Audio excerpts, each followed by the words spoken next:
Hello साथियों, नमस्कार। एक बहुत बड़ी अपडेट है। बीएड बनाम बीटीसी को लेकर के सुप्रीम कोर्ट का फैसला आ चुका है। प्राथमिक स्कूलों की शिक्षक भर्ती से बीएड अभ्यर्थियों को बाहर करने के सुप्रीम कोर्ट के फैसले के बाद डीएलएड अभ्यर्थी खासे खुश हैं। वहीं प्राथमिक स्कूलों की शिक्षक भर्ती से बीएड को बाहर करने के सुप्रीम कोर्ट के फैसले के बाद डीएलएड में प्रवेश के लिए आवेदन की बाढ़ सी आ गई है। राष्ट्रीय डीएलएड महासंघ के राष्ट्रीय अध्यक्ष वीर सिंह ने कहा कि उन्होंने बीपीएससी 2023 नियमावली को चैलेंज किया था, जिसमें उन लोगों की जीत हुई है। पहले बिहार सरकार की ओर से बीएड वाले को भी काउंसलिंग प्रक्रिया के लिए बुलाया गया था, लेकिन अब जब सुप्रीम कोर्ट का फैसला आने के बाद इस नियमावली में भी परिवर्तन किया जाएगा। बता दें कि डीएलएड प्रवेश परीक्षा 2023 के परिणाम घोषित होने के पहले सुप्रीम कोर्ट ने डीएलएड और बीएड पर बड़ा फैसला सुनाया था। सुप्रीम कोर्ट ने बीएड अभ्यर्थी को बड़ा झटका दिया था। देश का सबसे बड़ा अदालत ने बीएड डिग्री धारकों को बाहर का रास्ता दिखा दिया था। हालांकि बिहार सरकार की ओर से बीएड वाले को भी काउंसलिंग प्रक्रिया के लिए बुलाया गया था, लेकिन अब जब सुप्रीम कोर्ट का फैसला आ गया है तो नियमावली में भी परिवर्तन हो गई है। सुप्रीम कोर्ट ने शुक्रवार को केंद्र सरकार और एनसीपी की याचिका को खारिज करते हुए राजस्थान हाईकोर्ट के फैसले को सही ठहराया। इस फैसले के बाद अब प्राथमिक विद्यालयों में शिक्षक बनने के लिए केवल बीएड होने की सूरत में अयोग्य घोषित कर दिया गया। प्राथमिक विद्यालय में शिक्षण कार्य के लिए अब बीटीसी या डीएलएड करना अनिवार्य कर दिया गया है।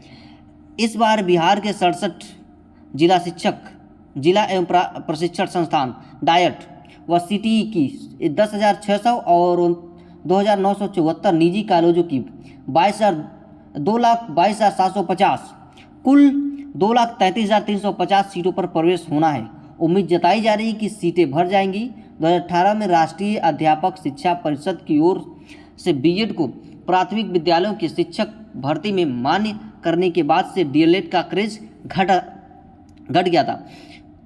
2018, 2019, 2021 और 2022 में आधी सीटें भी भरना मुश्किल हो गया था।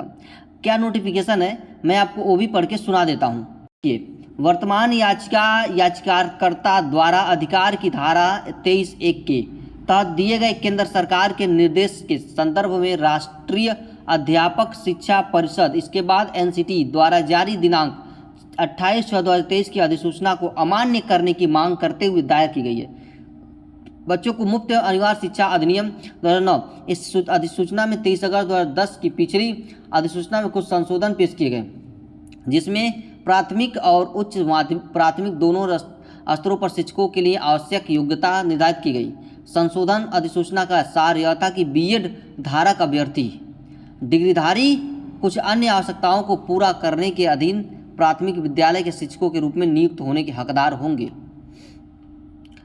इस न्यायालय ने 2023 की सिविल अपील संख्या 5068 में SLPC संख्या 20/7/43/2021 से उत्पन्न फैसले में देवेश शर्मा बनाम भारत संघ और अन्य शीर्षक दिया। दिनांक 11/8/2023 को उक्त अधिसूचना को निरस्त करने हेतु निर्देशित किया गया है। इस निर्णय के द्वारा इस न्यायालय ने उक्त अधिसूचना को रद्द करने के राजस्थान उच्च न्यायालय के निर्णय को बरकरार रखा है। इस रीट याचिका में उक्त निर्णय का अनुपात लागू करते हैं। वर्तमान याचिका को प्रार्थना ए के संदर्भ में उसी हद तक अनुमति दी जाती है जो एनसीटी द्वारा 28/2023 को जारी अधिसूचना से संबंधित है। परिणामी विज्ञापन और उसके अनुसरण में उठाए गए अन्य कदम भी अमान्य होंगे। इस याचिका में बिहार राज्य इस न्यायालय के समक्ष पक्ष नहीं है। इस प्रकार हम बिहार राज्य द्वारा जारी अधिसूचनाओं के संबंध में कोई टिप्पणी नहीं करते हैं। इसकी वैधता इस रीट याचिका में चुनौती दी गई है, लेकिन यह न्यायालय उम्मीद करता है कि बिहार राज्य 11/2023 को दिए गए इस न्यायालय के फैसले को ध्यान में रखेगा। लंबित आवेदन आदि को यदि कोई हो तो निपटारा कर दिया जाएगा। लागत के रूप में कोई आदेश नहीं किया जाएगा। इसका सीधा सीधा अर्थ यही है कि बीएड वालों को यहाँ पर बाहर कर दिया गया है। सीधा सीधा सुप्रीम कोर्ट का यही फैसला है कि अब बीएड वाले जो अभ्यर्थी हैं अब 1 से 5 तक के परीक्षाओं में नहीं बैठ पाएंगे। अब वो बस टीजीटी पीजीटी के लिए ही योग्य होंगे, 1 से 5 के लिए योग्य नहीं होंगे। अगली जो सूचना है इंग्लिश में भी है, ये देखिए, ये है इंग्लिश में, ठीक है। अब इंग्लिश से हिंदी में भी देख सकते हैं, मैंने वही चीज़ें आपको हिंदी में बता दिया है तो आपको समझ में आ गई होगी चीज़ें। अब बीएड वाले जितने भी अभ्यर्थी हैं वो बैठ नहीं पाएंगे। जो भी 1 से 5 तक का एग्ज़ाम है, जो प्राइमरी ग्रुप का, पीआरटी ग्रुप का, उससे बीएड कैंडिडेट को यहाँ पर बाहर कर दिया गया है।